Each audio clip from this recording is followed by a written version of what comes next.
Leo had seen many strange things during his 3 years stationed on Outpost Meridian, but nothing quite prepared him for the sight of Commander Isabella Thornworth standing at his door at 0300 hours, holding what appeared to be a badly damaged stuffed rabbit. The Vulpine warrior was a legend across 17 star systems, standing nearly 7 feet tall with rust-colored fur that seemed to shimmer with its own internal light. Isabella had earned her reputation through countless battles against the Krell Dominion. Her species, the Vulpura, were known throughout the galaxy as the most fearsome warriors ever to grace the interstellar stage. Their reflexes operated at speeds that made human combat look like slow-motion pantomime, and their tactical brilliance was studied in every military academy from Earth to the Andromeda colonies. Isabella's personal record was even more terrifying. She'd single-handedly defended the mining colony on Arcturus Prime against a full Krell battalion. She'd infiltrated the supposedly impenetrable fortress moon of Xerxes 9 and extracted 43 hostages without firing a single shot. She'd stared down a Krell war chieftain in personal combat and emerged victorious, earning a ceremonial scar across her muzzle that other species whispered about in fearful reverence. And now she was standing at Leo's door, her amber eyes glistening with what looked suspiciously like tears.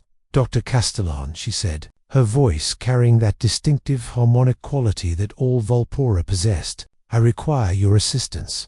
Leo blinked, adjusting his glasses. He was just a xenobiologist, assigned to Meridian 7 to study the local ecosystem. He'd barely exchanged 3 words with the famous commander during the 6 months she'd been stationed here. "Commander Thornworth, is everything all right? Are we under attack?" Isabella's ears flattened against her sculler gesture. Leo had learned indicated embarrassment in "No, nothing like that. It's..."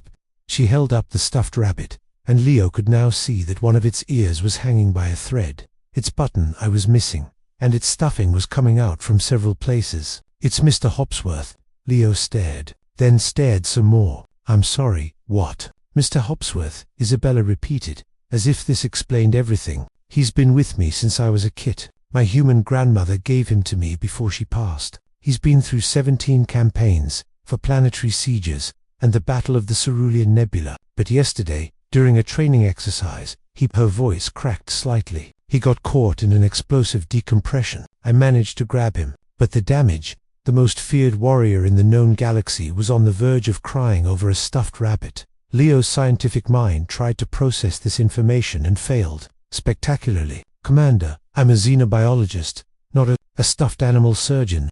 "I know," Isabella said quickly, "but I've observed you in the mess hall. You have the steadiest hands on this station. Last week, I watched you perform a microsurgical procedure on a Centaurian fluttermoth with damaged wings. If you can repair something that delicate..."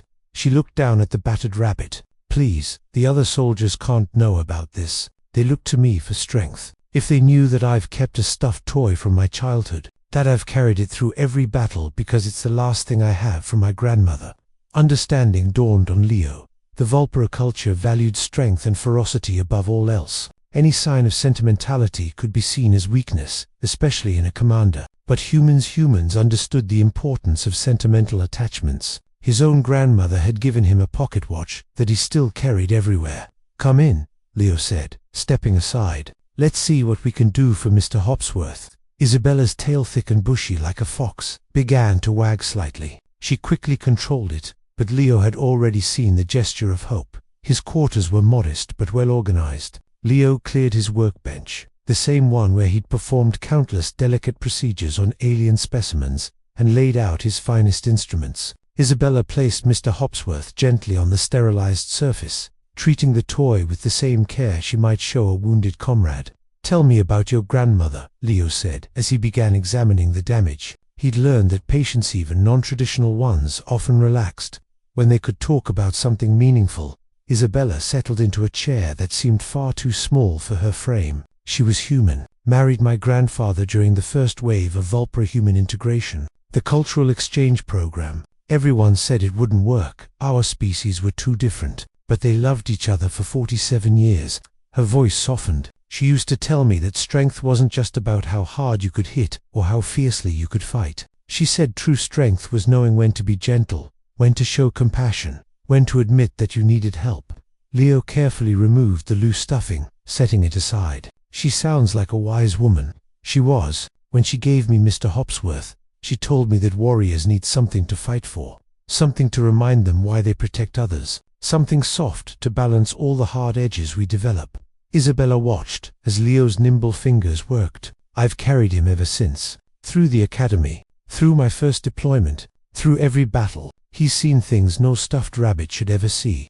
And you've kept him safe through all of it, Leo observed, threading a needle with synthetic fiber that closely matched the rabbit's original material. That takes a different kind of skill, Commander, one that requires constant vigilance and care.